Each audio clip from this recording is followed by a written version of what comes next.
Well, that was a very long, very hot hike, which was actually surprising because today's high was only 40 degrees and it was around 20 degrees when I woke this morning.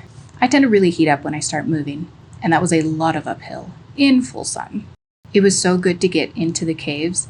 They hold a year-long temperature of around 49 degrees, give or take a degree. In the winter, the cave entrance will actually steam. Natives in the area used to call it the breathing mountain because of the steam pouring from the caves on cold days, sort of like how your breath freezes in the winter air. They think they never explored it, the natives, whether it be because of spiritual beliefs or because the immediate 40-foot drop in the main entrance, we don't know. But there weren't any signs of natives having explored it. No tools left behind, or paintings or remains or anything like that. The first documented explorations were in the 1800s by a pair of hunters. Lewis and Clark never even saw the caverns that were named for them. They merely passed through the area. The caves themselves are some of the largest in the Northwest, with explorers descending more than 400 vertical feet into the earth and exploring room after room of fantastic, highly decorative formations. By the way, stalagmites grow from the ground because they might reach the ceiling, and stalactites grow from the ceiling because they hold on tight. Exploring these caves, you have to be careful not to harm the local bat population. One of the largest dangers to bats is a disease called white nose fungus. It's similar to athlete's foot in humans, but has a disastrous consequence for a bat colony. The fungus grows on their nose, and when they're hibernating, it wakes them up with the need to scratch it. Being awakened kickstarts their metabolism, and then the bats end up starving to death when they should be hibernating. If introduced, it'll wipe out the entire population, and there's no known way of fixing it. Bats eat thousands of bugs a night and are a hugely important part of the ecosystem. One of the primary ways the disease travels into caves is on human clothing. So they say, don't bring clothes that have been in another cave for the past 5 years. I would highly recommend visiting if you ever get the chance. These caves were so stunning, and so was the bike ride to get here.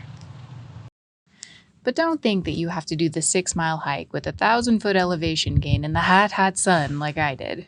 If you have a car, you can just drive up.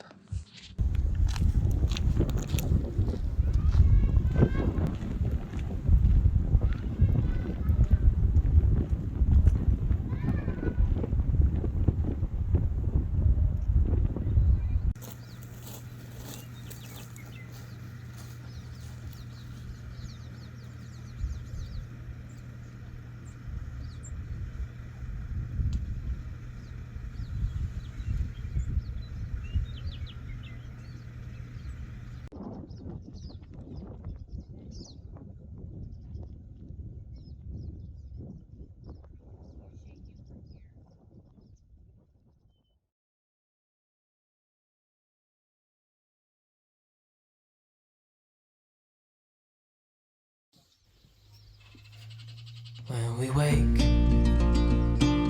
hear the birds and see the sun. Side by side our fears are done. Oh, the good times just begun. Oh, we know what we have, let's hold on tight. Found what we're looking for in life. Call us crazy, but things are finally right. With you and I, the future is bright. Oh, you and I, we got it. Oh, we don't need no more. Oh, even in the hard times, you and I can weather any storm. Before I sleep, hear the crickets, see the moon. Side by side and through. No limit to what we can do. Oh, we know what we have, let's hold on tight. Found what we're looking for in life. Call us crazy, but things are finally right. With you and I, the future future is bright.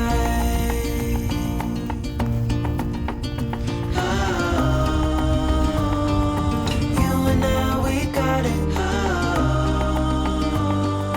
We don't need no more.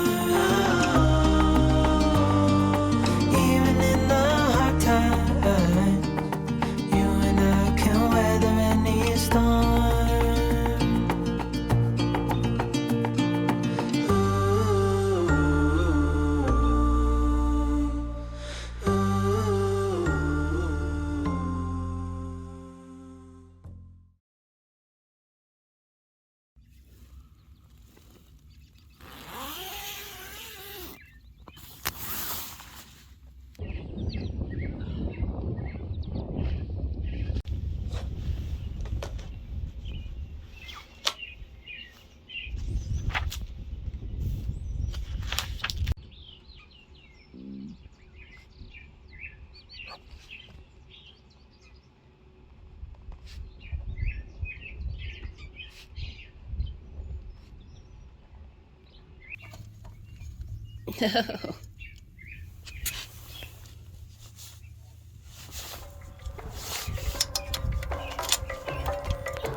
So I made it to Norris Hot Springs and they were closed today and tomorrow.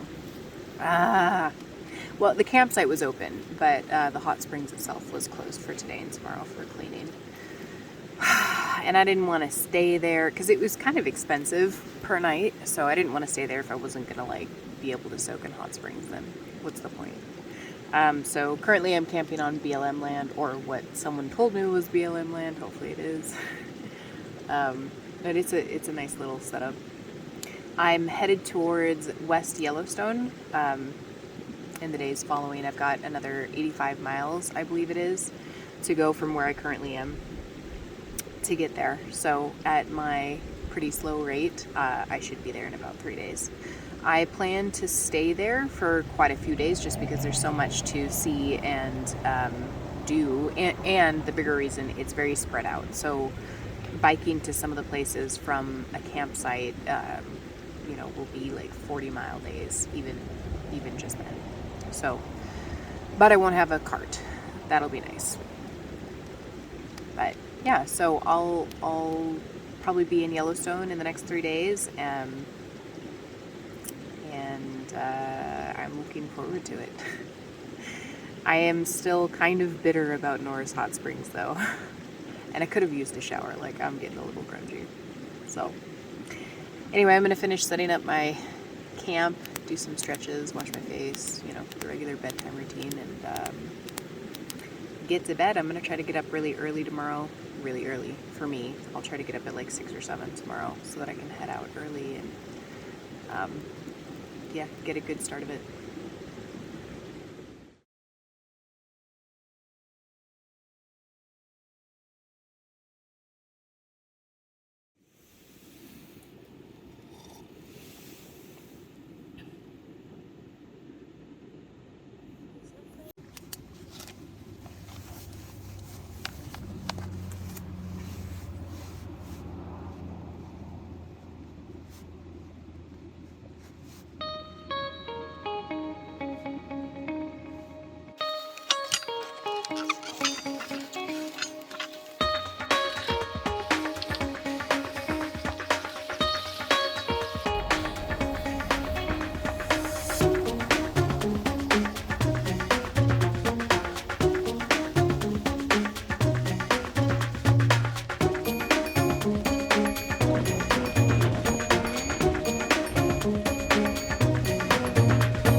Oh my God, it's the top of the hill. Thought this guy would never end. Ooh, this guy was a beast. Look at that, 7% grade. It was rough.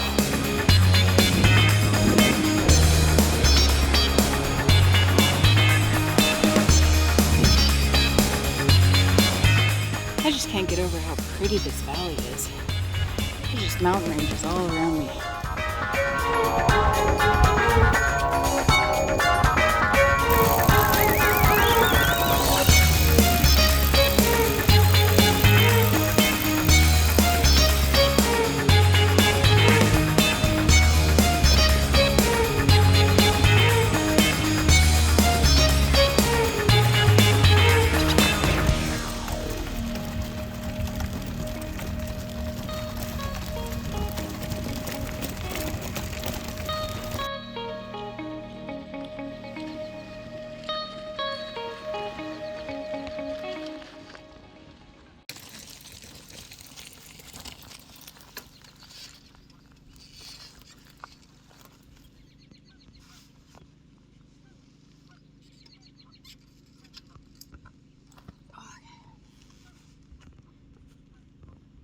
So I made it into Ruby Creek, and it is lovely here. I'm excited to take a down day here tomorrow.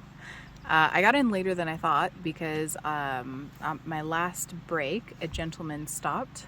He was in a truck and he stopped and just started talking to me. He gave me a beer and a bag of grapes, and what else did he give me? He gave me something else. Beer, bag of grapes. Oh, he topped off my water too. Super nice guy, Mr. Fox. It's funny because I was just thinking about when I passed through the last town that I should have stopped at the grocery store to get grapes because it just, I don't know, I've been craving them. And he said he doesn't ever buy grapes, but that he just did, and they must have been meant for me. Super nice guy. I love that about traveling. I hear backpackers talk about trail angels, but I feel like just traveling in general, you run into people like that, just really kind humans that restore your faith in humanity. I remember one time I was in Mexico with a friend. We were at the wrong place for our bus stop. We didn't speak Spanish at the time. Now I do, but at the time I didn't. And managed to communicate to a gentleman the bus that we were looking for. We were in the wrong spot, and he walked us like a half an hour or an hour to where the bus stop actually was. He was so kind.